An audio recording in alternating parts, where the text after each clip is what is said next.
Sa pinatayo kong bahay, ibinurol lang asawa ko. At dun ko unang nakita ang kabit niya. Nakita ko kung paano i-entertain ng kamag-anak niya ang kabit ng asawa ko. Tapos lahat ng gastos ay ako. Na sana inuwi na lang nila yung bangkay. Kasi sila naman yung huling magkasama.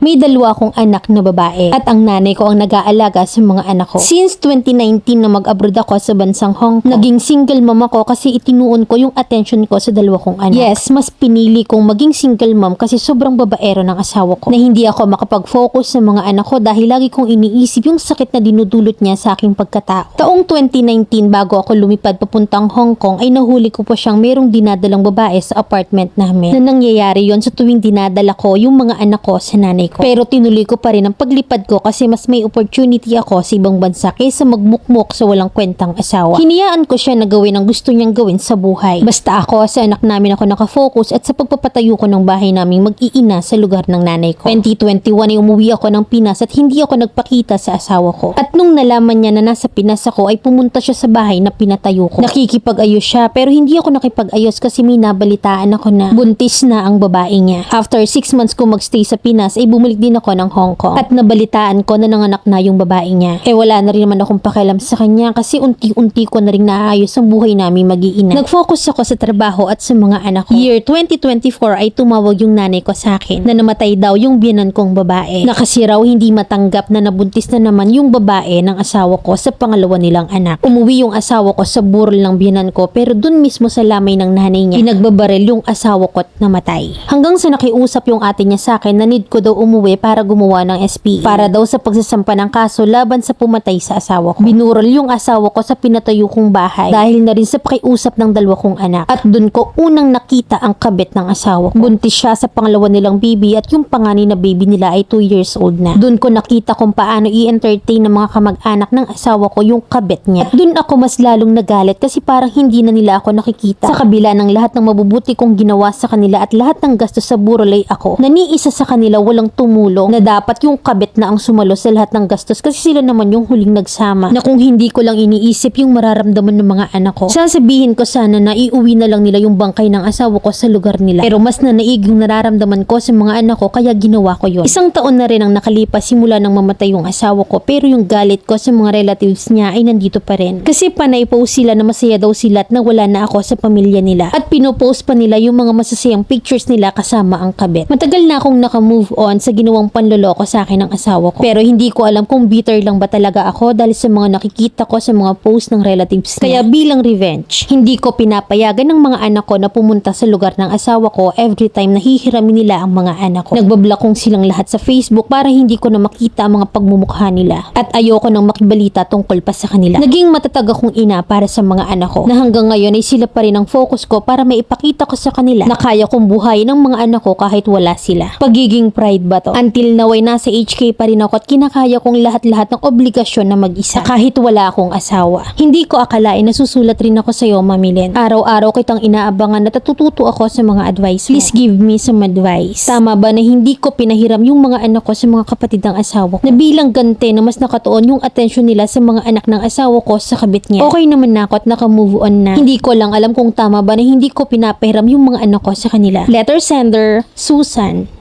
Yes, 100%. Yung mga ganyang klase ng tao never ever communicate katay na hindi mo dapat pinagdadalawang isip yan. Very insensitive na sana sila yung gumastos na dapat hindi mo na inuwian. Nabawasan patuloy yung sasahurin mo na pinag-asikaso ka pa sa pagsasampa ng kaso. Sana hinayaan mong hindi makamit yung justice nang di nakaliban sa pupuntahan. Na sana hindi sa bagong bahay mo pinaglamayan. Nagkadungis pang naipundar mo ng mga lecheng yan. Tsaka yung kabaong sana nirentahan mo na lang ng pagdating ng sementeryo diretso nicho. Sa lapida anong nilagay? Birthday ba and date of death? Na dapat sana pinalagay mo. Since 2019 to 2024 nangangabit, di deserve mapunta sa langit. I really love your personality, Mima. You're too kind. And if ever you want to love again, hoping na makakita ka ng deserve na deserve mo.